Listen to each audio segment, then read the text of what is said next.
Your annual review is today. You've been thinking about it for 3 weeks. 70-hour weeks, $300,000 saved on a single project. Your manager uses the word exceptional twice. You get a 3% raise. That's $1,800 a year before taxes, $125 a month after. Your rent went up 7%, 2023, 3%, 2024, 3%, 2025, 3%. Everyone got 3%. Here's what nobody in that room told you. The number was decided months before you walked in. The evaluation was theater. The 3% was already written. Here is exactly how the merit matrix works and why your performance had almost nothing to do with it.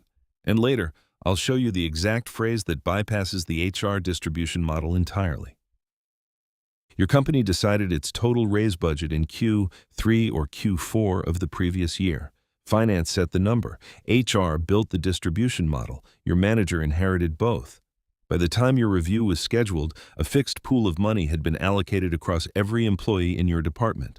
The average target, 3%. Your manager did not evaluate your work and calculate your raise. They were handed a number and given an hour to make you feel like it was earned.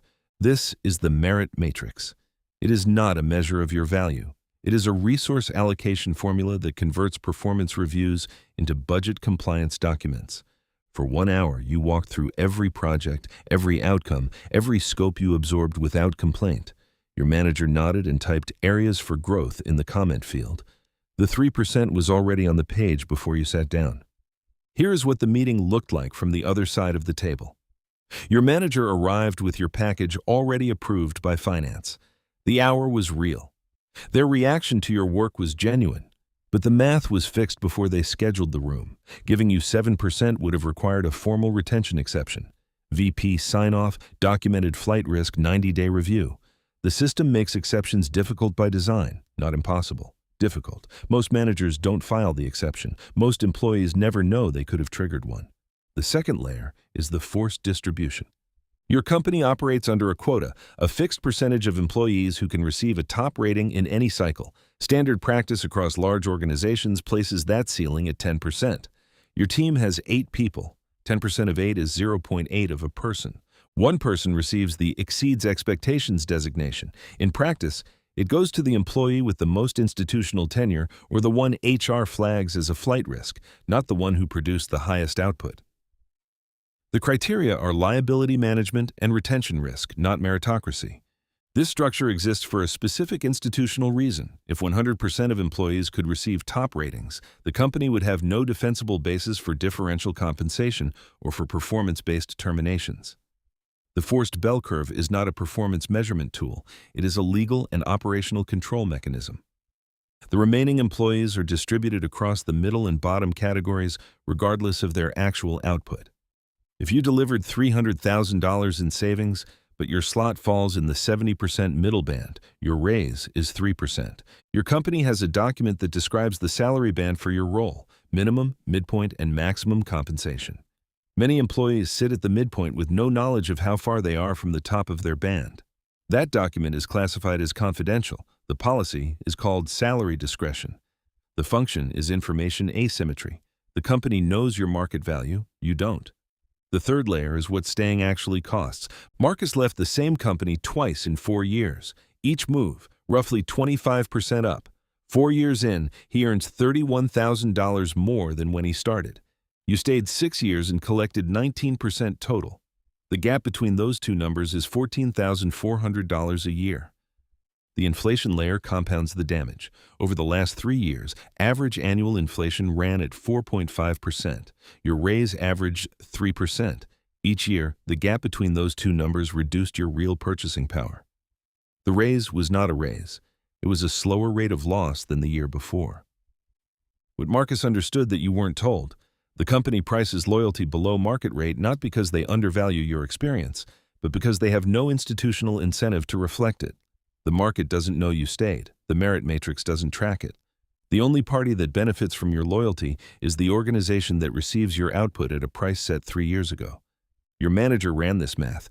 HR ran it when they built the merit matrix. They also know most employees don't run it themselves until year 5 or 6, by which point the inertia of switching has grown as fast as the gap. The fourth layer removes any remaining ambiguity about intent. CEO total compensation increased 9.7% in 2024, according to the Equilar and Associated Press CEO pay study. From 2019 to 2024, CEO compensation grew 35%, median worker wages grew 16%. Your manager operates inside the merit matrix. The CEO does not. Executive compensation runs through stock options, long-term incentive plans, and performance bonuses, mechanisms outside the system that capped your raise at 3%. Two compensation frameworks. One company, one applies to you. Here's the move. The merit matrix cannot give you market value. It is not designed to. The only pricing mechanism that breaks the 3% ceiling is external, a competing offer, or the credible signal that you're prepared to accept one. The information withheld from you, salary bands, market ranges for your role at peer organizations, exists specifically to prevent you from knowing what the market would pay for your work today. Salary confidentiality is a company policy. It is also a pricing suppression mechanism. Before your next review, gather 3 numbers: your role's current compensation range at 2 peer companies, salary aggregators, and, in states with salary disclosure laws, posted job listings for roles identical to yours will surface this directly. The salary of the most recent external hire on your team. New hires are almost always priced at current market, not internal merit matrix rates, and the gap between their number and yours is a direct measure of the loyalty tax you are currently paying. The raise percentage assigned to your rating category in each of the last 2 cycles. You don't need to actually take a competing offer. You need the conversation it produces. A recruiter call, documented, a written offer, in hand. The raise discussion changes the moment there is an external anchor on the table. Your manager's margin inside the merit matrix is limited. Their ability to justify a retention exception is not. The phrase that opens that conversation: I've been mapping my compensation against current market rates for this role. I have 3 data points I'd like to walk through before the next review cycle closes. Is this week possible? That sentence is not a threat. It is a signal that you have done the work they assumed you hadn't. Most managers respond to it, not because they want to, because a documented conversation creates institutional accountability that inaction doesn't. Most employees walk into a 3% review after delivering exceptional work and conclude they fell short. The correct conclusion is different. They ran the wrong process. The review is not where the number is set. It is where the already decided number gets your signature. The negotiation happens before the review cycle opens, with an external offer, or with a conversation about a specific role at a named organization.